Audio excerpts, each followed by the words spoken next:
Hello friends, welcome back to ഗയാമി ലഷ് time. നമ്മളിന്ന് പറമ്പുകളിലൊക്കെ കാണപ്പെടുന്ന തഴുതാമ ഇലയുടെ തോരനാണ് വെക്കുന്നത്.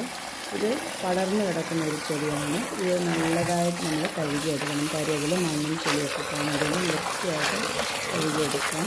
ഇതുകൊണ്ട് ധാരാളം ബെനിഫിറ്റ്സ് ഉണ്ട്.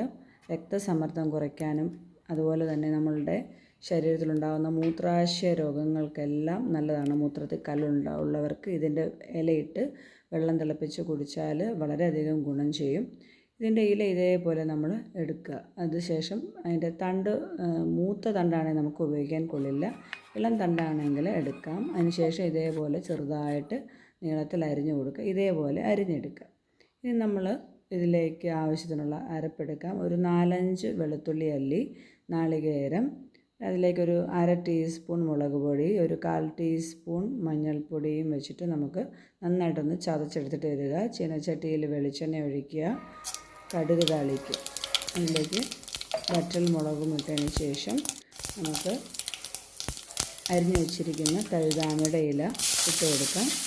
വളരെയധികം എളുപ്പം ഉണ്ടാക്കാം. നമ്മൾ സാധാരണ ഇലത്തോരൻ വെക്കുന്ന പോലെ തന്നെയാണ്. ഒറ്റയൊരു ആവി വന്നാൽ മതി. ഇതിലേക്ക് നമുക്ക് തേങ്ങയുടെ അരപ്പിട്ട് കൊടുക്കാം. അടച്ച് വെച്ച് ഒരു 2-3 മിനിറ്റ് വെച്ചാൽ മതി. പെട്ടെന്ന് തന്നെ ഇല ആയതുകൊണ്ട് പെട്ടെന്ന് വെന്ത് കിട്ടും. ഉപ്പൂടെ 1/4 ടീസ്പൂൺ ഇട്ടതിന് ശേഷം അടച്ച് വെച്ച് ഒരു 3 മിനിറ്റ് വെയിറ്റ് ചെയ്യുക. പെട്ടെന്ന് തന്നെ ഇത് വെന്ത് കിട്ടും. നമുക്ക് ഇളക്കി യോജിപ്പിക്കാവുന്നതാണ്. ഇത്രയേ ഉള്ളൂ. വളരെയധികം എളുപ്പത്തിൽ നമുക്ക് റെഡിയാക്കാൻ പറ്റിയ ഒരു ഇലത്തോരനാണ്. നിങ്ങളുടെ പറമ്പുകളിലുണ്ടെങ്കിൽ തീർച്ചയായും ഇത് വെച്ച് കഴിക്കണം. ഇതുകൊണ്ട് ധാരാളം ഗുണങ്ങളുണ്ട്.